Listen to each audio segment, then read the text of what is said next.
Assalamualaikum warahmatullahi wabarakatuh. Kita lanjut pada SKB Formasi Penata Kelola Sistem dan Teknologi Informasi di bagian kemampuan khusus yang ke-12, yaitu inovasi dan transformasi digital. Sesuai dengan materi pokok dan kisi-kisi Kemenpan RB tahun 2024. Oke, sekilas terkait dengan inovasi dan transformasi digital. Pertama, tentang inovasi. Inovasi ini adalah proses menciptakan sesuatu yang baru dan bernilai, baik berupa produk, layanan, proses, atau model bisnis. Inovasi didorong oleh kreativitas, eksperimen, dan keinginan untuk memecahkan masalah atau memenuhi kebutuhan yang belum terpenuhi. Sedangkan transformasi digital adalah proses mengintegrasikan teknologi digital ke dalam semua aspek bisnis, mengubah cara organisasi beroperasi dan memberikan nilai kepada pelanggan. Nah, transformasi digital bukan hanya tentang mengadopsi teknologi baru, tetapi juga tentang mengubah budaya, proses, dan model bisnis agar lebih adaptif, responsif, dan inovatif. Nah, hubungan antara inovasi dan transformasi digital, bahwa inovasi dan transformasi digital adalah dua sisi mata uang yang sama. Inovasi mendorong transformasi digital dengan menciptakan solusi baru yang dimungkinkan oleh teknologi. Sebaliknya, transformasi digital menciptakan lingkungan yang kondusif bagi inovasi dengan menyediakan akses ke data, alat, dan platform baru. Contoh, perusahaan e-commerce yang mengembangkan aplikasi mobile dengan fitur augmented reality atau AR untuk meningkatkan pengalaman belanja pelanggan. Contoh yang kedua, bank yang menerapkan teknologi blockchain untuk mempercepat proses transaksi dan meningkatkan keamanan. Contoh yang ketiga adalah sebuah universitas yang mengembangkan platform pembelajaran online interaktif untuk memperluas akses pendidikan. Nah, sedangkan manfaat dari inovasi dan transformasi digital yang pertama adalah meningkatkan efisiensi dan produktivitas, yaitu otomatisasi proses, analisis data, dan artificial intelligence dapat meningkatkan efisiensi operasional dan produktivitas. Yang kedua adalah meningkatkan pengalaman pelanggan, yaitu layanan digital yang personal dan seamless dapat meningkatkan kepuasan dan loyalitas pelanggan. Manfaat yang ketiga adalah menciptakan peluang bisnis baru, yaitu inovasi digital dapat membuka pasar baru, menciptakan model bisnis baru, dan menghasilkan sumber pendapatan baru.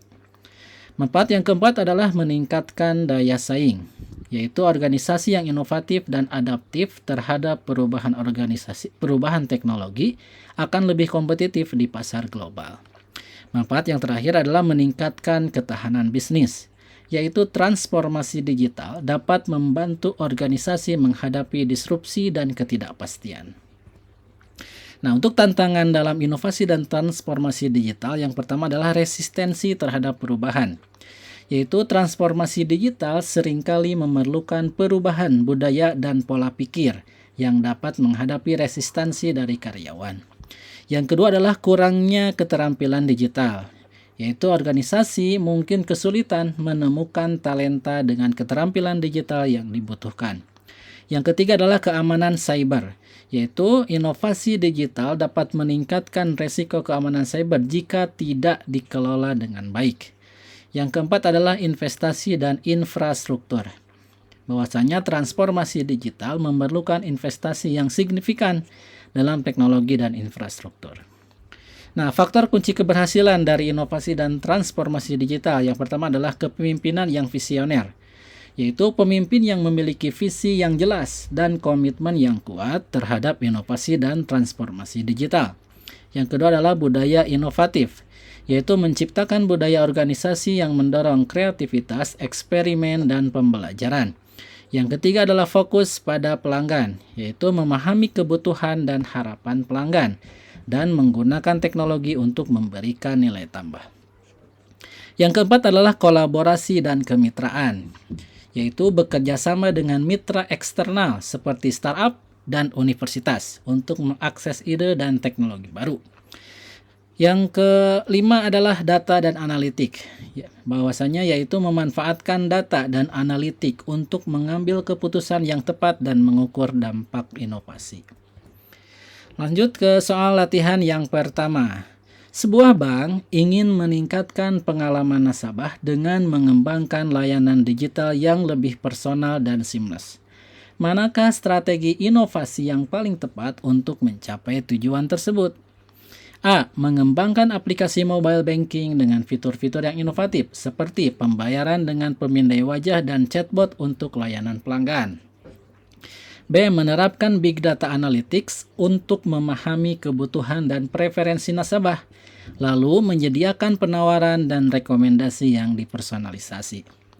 C. Membuka cabang digital yang menawarkan layanan perbankan secara online dan interaktif melalui video conference dengan customer service. D. Bekerja sama dengan fintech startup untuk mengembangkan produk dan layanan keuangan yang inovatif seperti peer-to-peer lending dan micro insurance. E. Menggunakan artificial intelligence atau AI untuk mencegah penipuan dan meningkatkan keamanan transaksi perbankan. Jawaban yang benar adalah Jawabannya adalah B. Meskipun semua opsi yang lain berkontribusi pada peningkatan pengalaman nasabah, tetapi Big Data Analytics memiliki peran kunci dalam menyediakan layanan yang benar-benar personal dan relevan. Karena dengan memahami pola perilaku, kebutuhan, dan preferensi nasabah, bank dapat menyediakan penawaran yang tepat sasaran, dan pengalaman yang dipersonalisasi, yaitu sesuai dengan kebutuhan dan preferensi nasabah. Oke, lanjut ke latihan soal yang kedua. Sebuah perusahaan retail ingin bertransformasi secara digital untuk menghadapi persaingan dari e-commerce. Manakah langkah awal yang paling krusial dalam proses transformasi ini? A. Membangun e-commerce platform sendiri untuk menjual produk secara online. B. Mengintegrasikan sistem online dan offline untuk menyediakan pengalaman omnichannel bagi pelanggan. C. Menerapkan analytics untuk memahami perilaku pelanggan dan mengoptimalkan strategi pemasaran. D. Mendefinisikan visi dan strategi transformasi digital yang jelas dan selaras dengan tujuan bisnis. E. Melakukan rebranding dan mengubah citra perusahaan agar lebih modern dan digital. Jawabannya adalah D. Sebelum melakukan langkah taktis seperti membangun platform e-commerce atau menerapkan analytics, perusahaan perlu memiliki visi dan strategi transformasi digital yang jelas. Hal ini meliputi menentukan tujuan yang ingin dicapai, mengidentifikasi area bisnis yang perlu diubah, dan merencanakan roadmap transformasi. Lanjut pada soal yang ketiga.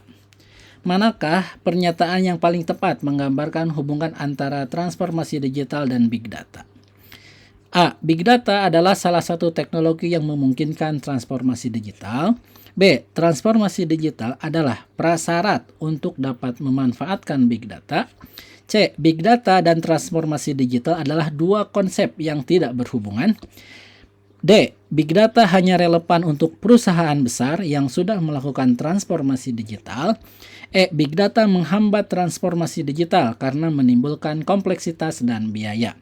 Jawaban yang tepat adalah A. Big Data adalah salah satu teknologi yang memungkinkan transformasi digital. Nah, bahwa Big Data ini adalah salah satu teknologi kunci yang memungkinkan transformasi digital. Karena dengan menganalisis data dalam jumlah besar, organisasi dapat memperoleh wawasan berharga untuk meningkatkan pengambilan keputusan, mengoptimalkan proses bisnis, dan menciptakan inovasi. Demikian video kali ini, sampai jumpa di video berikutnya. Assalamualaikum warahmatullahi wabarakatuh.